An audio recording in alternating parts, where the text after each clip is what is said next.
خب ایشان یک مجتهد زاده بود در قم و بعد در زمان شاه دانشگاه هم رفت، در دانشگاه هم درس خواند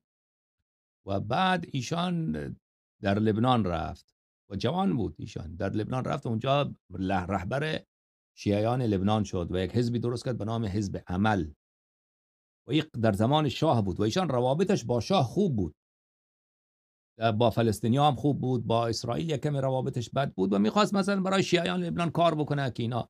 پیشرفت داشته باشن، چون شیعیان در اون زمان در لبنان بسیار پسمانده بودن، عقب مانده بودن،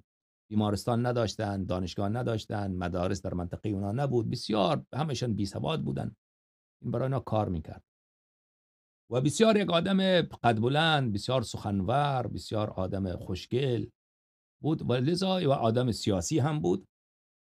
لذا او بسیار خب همه جا نفوذ داشت، مردم در ایران، بیرون ایران نفوذ داشت در بین شیعیان و این گروه آقای خمینی اینا او را دوست نداشتن. انقلابیونی که ایران بودن او را دوست نداشتن به عنوان اینکه او را یک رقیب میدیدن برای با آقای خمینی، چون او روابطش با شاه خوب بود و آقای خمینی روابطش با شاه بد بود، میخواست شاه را از بین ببره.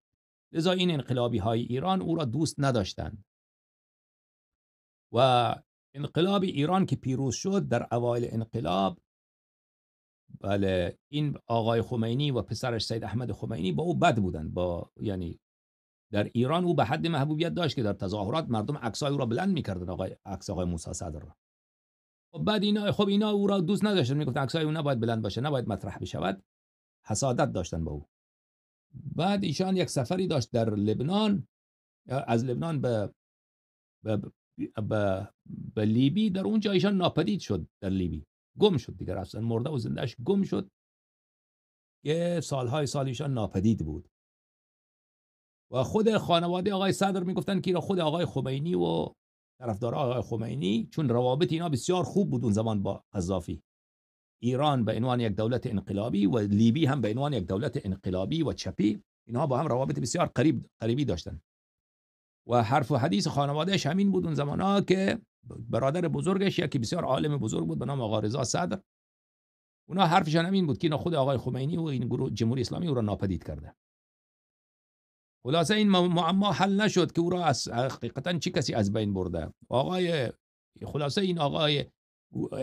دولت ایران کوشش خوبی نکرد که او آزاد بشه و سرنوشتش معلوم بشود و احتمال زیاد همینه که خود دولت ایران با دولت لیبی با اینا همکاری کردن که این دیگه ناپدید بشه، ترور بشه، از بین بره.